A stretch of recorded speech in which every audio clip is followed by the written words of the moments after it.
Hello everyone, this is AJ and welcome back to the channel. Welcome to another movie review. Today I'm going to be reviewing the 2001 movie Lara Croft Tomb Raider. Let's talk about it.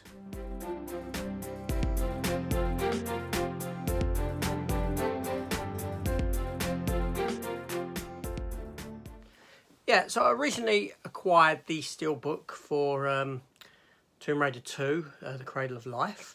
So I thought, why not rewatch the films? Well, actually my missus said, I want to watch Tomb Raider. So, thusly last night I sat down and watched Tomb Raider. I did watch the 4K version.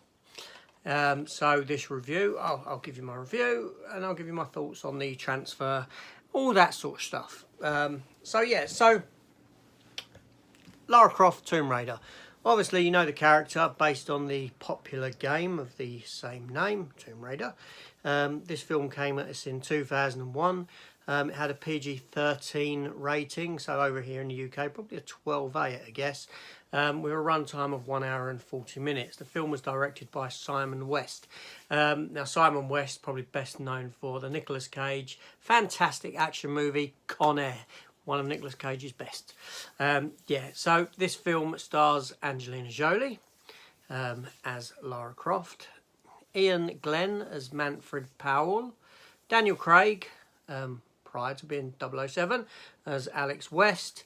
You've got a small role for Chris Barry from Red Dwarf fame as Lara's butler. John Voight, Angelina Jolie's real-life father, plays her father within the film in a few flashbacks. And music is by someone I ain't got a clue who is, but he's done a bit of work on Gotham and things like this. Anyway, The Crow as well, I think. Now, the budget for this film was $115 million, so not an overly large budget. It had a worldwide box office take of $274 million. So, yeah, you know, I expect they wanted more, but there you go. So my history with this character, I'm familiar with the character. I've spent a very small amount of time playing the games. I wasn't very good at them. I got so far, I got stuck, I gave up. That's about all I had to do with it. So from me reviewing this film, I'm reviewing it from the perspective of it being a film. I'm not comparing it to the games or the gameplay or anything like this. So if that's what you want, you're not going to be getting it. So this film itself, okay, so this film opens up with an action set piece, throws you straight into the action with Lara in this sort of tomby looking place, and she ends up fighting this massive big robot, only for us to discover that she's actually inside a house, inside a mansion, and this is like a training room, a Star Trek holodeck, if you will, but with real life consequences. Yeah, so yeah, and you're introduced to the people that work with her, Chris Barry, this other fella, who's a sort of tech guy. Yeah, we come to learn that there's this every 5,000 year occurrence going on where all the planets align. Yeah, and you've got the Illuminati who are after this triangle that's been broken into two, that if you have the entire triangle and you do something with it, while all these planets align every 5,000 years, you can control time and all this nonsense. Yeah, so, and Lara Croft, she finds a clock hidden in her, hidden in a cubby hole in her mansion, which her father had hid years before, and as soon as the planets align or start aligning, the clock starts ticking, and she's got a week to find this half of this triangle, all this sort of nonsense. So the film jumps from action set piece to action set piece, all this sort of thing. You're introduced along the way to the villain, played by Ian Glenn, Manfred Powell, who works with who is a member of the Illuminati. Daniel Craig's kind of like that sort of grey area character, sort of like who will work for the highest bidder type of a Tomb Raider himself. Obviously not as good as Lara Croft is, all this sort of thing. Yeah, and the film jumps from country to country, end up in Cambodia, this big tomb, and yeah, you know, that sort of stuff. what can I tell you? So basically, in a nutshell, the story is Illuminati, bad guys, triangle, Lara Croft, stop them getting to the triangle so they can't have all this power of controlling time and be like God and all this sort of thing. And yeah. Now, I'll get a bit more into this in a bit and you'll see why. Okay, so my thoughts on this film. My God, this film's got problems. It has got problems, don't get me wrong, all right? But I enjoy it. It's one of those films that I can enjoy, I can watch, I can enjoy, I can have fun with it, but I can heavily criticise it, yeah. Okay, so Angelina Jolie's performance, it keeps me watching, but her English accent isn't particularly great. She always looks pompous and stuck up in it, like she's got a rod shoved up her rear end. I know that's actually meant to be like some rich girl, this sort of thing, but you know, she overdoes it. She's got all these eyebrow movements and you know, she does all this sort of stuff. So yeah, you got Daniel Craig, who's doing an American accent. So the irony is that you got an American doing a British accent and a Brit doing an American accent, and both of them are equally bad in the accents that they are doing. There you go. So yeah, they go on this, like I said, they go on this ludicrous quest.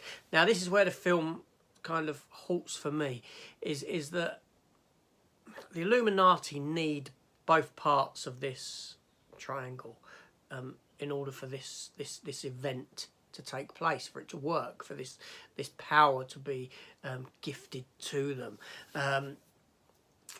Lara Croft gets one half and she decides to work with them in order to acquire the second half for some obscure reason, because once she's got the first half, if she destroyed that first half, they couldn't do nothing with the second half anyway. So the film's rendered moot at that point. But no, she goes on this journey with them while she's got the first half to find the second half.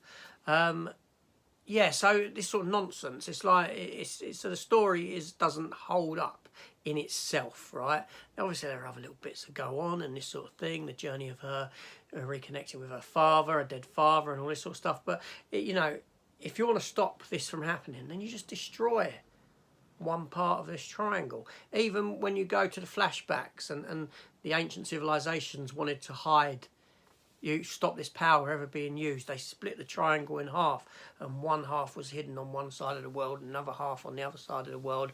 Well, hold on a minute, just destroy it if you don't want anyone to be getting it and using it. But anyway, so that's the sort of film we're up against. Now, the action's good, the action set pieces are good, the film is a lot of fun, don't get me wrong. You know, like I said, it's one of those films I can sit and enjoy, but at the same time I can laugh at it and I can heavily criticise it. So, I like the film. You know, I know it sounds like a bit of a contradiction, but I enjoy the film, I enjoy these films. They're nonsense, they're rubbish, I know that, but I can still watch them and enjoy them. There you go. It might be for Angelina Jolie's performance and bad English accent, I don't know. I can just watch and enjoy them. Now, like I said, I watched this in 4K. At least I think I watched it in 4K. That's quite telling, that comment, isn't it? I did put in the 4K disc, but I'm questioning myself. I did watch the 4K version. I put in the standard Blu-ray disc just prior to watching this. Just prior to recording this video, and I wouldn't recommend anyone buy to upgrade. I wouldn't recommend the upgrade. I don't think it's fantastic. It's not far removed from what you had on Blu-ray. You know, you might have a little bit of sharpness with the HDR, the colours and that, but nothing overly vibrant, nothing that actually stands out. Even the deep blacks, it doesn't stand out to me. The film in itself on Blu-ray, you can see the grain that's reduced somewhat. That isn't there as prominent, but it is still there. It's just, yeah, and even the sound, I can't say anything's overly fantastic about the sound. I didn't notice anything that stood out to me, that screamed to me I was watching a 4K disc. So bit of a letdown in that sense. Now, yeah, so I'd have been quite happy sticking with my 4K with my standard Blu-ray after watching this 4K. There's yeah, hardly any difference at all, to be honest with you, which is pretty unfortunate. But there you go, that's life. But anyway, so that was my review for this movie. Like I said, I do have fun with them. I do enjoy them. I know I'm very critical of this film, but don't let that make you think that I hate the film. I don't. I got fond memories of it. I liked it at the time. I'm watching it through a set of eyes now that's older and wiser, and see things that I wouldn't have seen back then. But it's an enjoyable ride. If flawed. A flawed, enjoyable ride. Let's just put it at that.